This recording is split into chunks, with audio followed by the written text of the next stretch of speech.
আসসালামু আলাইকুম ওয়া রাহমাতুল্লাহ।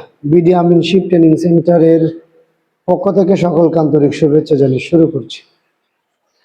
তো আমরা জমি পরিমাপের ক্ষেত্রে যে সকল জমি পাই এর মধ্যে এক প্রকার জমি হইল যেটা চারটা বাহু বিশিষ্ট হয়, তিনটা বাহু বিশিষ্ট হয়, পাঁচটা বাহু বিশিষ্ট হয়।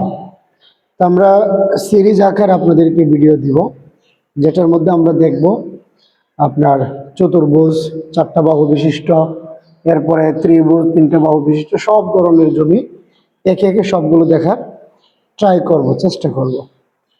তো এই সিরিজের প্রথম ভিডিও হলো যে চতুর্ভুজ যারা চারটি বাহু বিশিষ্ট জমি হয়। তো আমরা শুরু থেকেই শুরু করছি ইনশাল্লাহ। ক্লাস বাই ক্লাস আমাদের সামনে যেতে থাকবে, আপনারা দেখতে থাকুন। তো এটা প্রথম ক্লাস। তো আমরা চতুর্ভুজ থেকে শুরু করলাম প্রথম ক্লাসটা। যেমন চতুর্ভুজ কাকে বলে? চারটি সরল রেখা দ্বারা সীমাবদ্ধ ক্ষেত্রকে চতুর্ভুজ বলে। চারটি সরল রেখা দ্বারা সীমাবদ্ধ ক্ষেত্রকে চতুর্ভুজ বলে। এখানে যে একটা চতুর্ভুজ আছে, এরকম চারটা বাহুই মিল থাকতে পারে, দুইটা বাহু মিল থাকতে পারে, এরকম হয়, কম বেশ হইতে পারে। এরকম বিভিন্ন এই যে আকৃতির কারণে মূলত আপনার চতুর্ভুজটা 6 প্রকার হয়। চতুর্ভুজ 6 প্রকার। তাহলে এটা হলো চতুর্ভুজের সংজ্ঞা, এটা হলো চতুর্ভুজের প্রকার। চতুর্ভুজ 6 প্রকার। এই 6 প্রকারের প্রথম প্রকার হলো আয়তক্ষেত্র। আয়তক্ষেত্র আয়তক্ষেত্রের পরিচয় হলো এটা, যে চতুর্ভুজের বিপরীত বাহু দুটি পরস্পর সমান ও সমান্তরাল এবং প্রতিটি কোণ সমকোণ বা 90 ডিগ্রি সমান, তাকে আয়তক্ষেত্র বলে।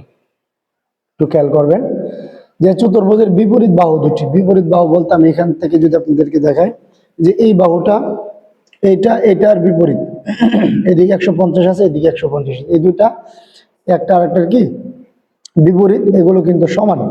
বিপরীত বাহু দুটি পরস্পর সমান ও সমান্তরাল এবং একই দূরত্ব বজায় রেখে চলাকে সমান্তরাল বলে।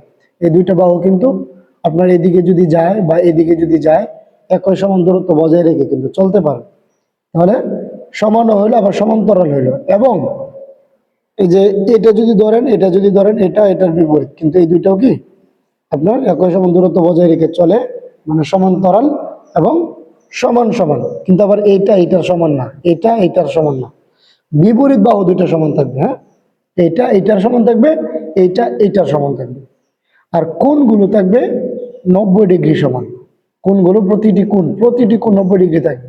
90 ডিগ্রি বলতে আপনি যদি এখানে একটা চাঁদা ধরেন, তাহলে এই কোণটা মান হবে 90 ডিগ্রি। এই কোণগুলোর মান কি হবে? 90 ডিগ্রি হবে। হ্যাঁ, এটাকেই বলে আয়তক্ষেত্র।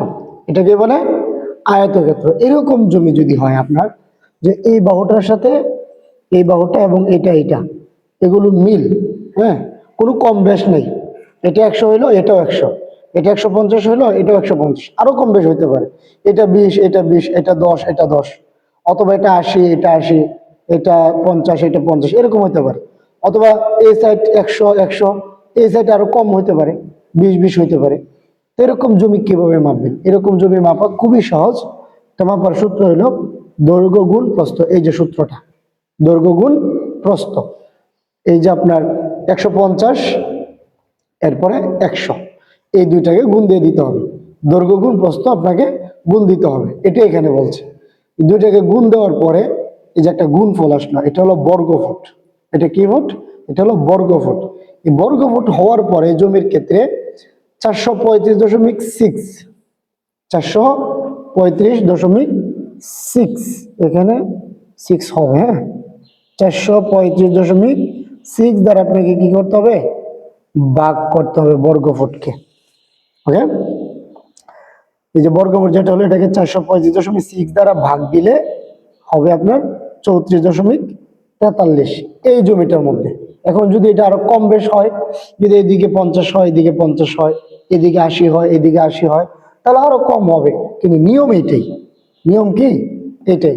এখন আপনাকে আমি যদি বলি যে আপনি কি করেন, এরকম একটা জমি আঁকেন, অথবা বাস্তবে একটা জমিতে যান, গিয়ে দেখেন যে এই বাহুগুলো এরকম, এটার সাথে এটার মিল, এটার সাথে এটার মিল, গিয়ে আপনি ফিতা ধরে পরিমাপ করেন, তাহলে অবশ্যই আপনি করতে পারবেন।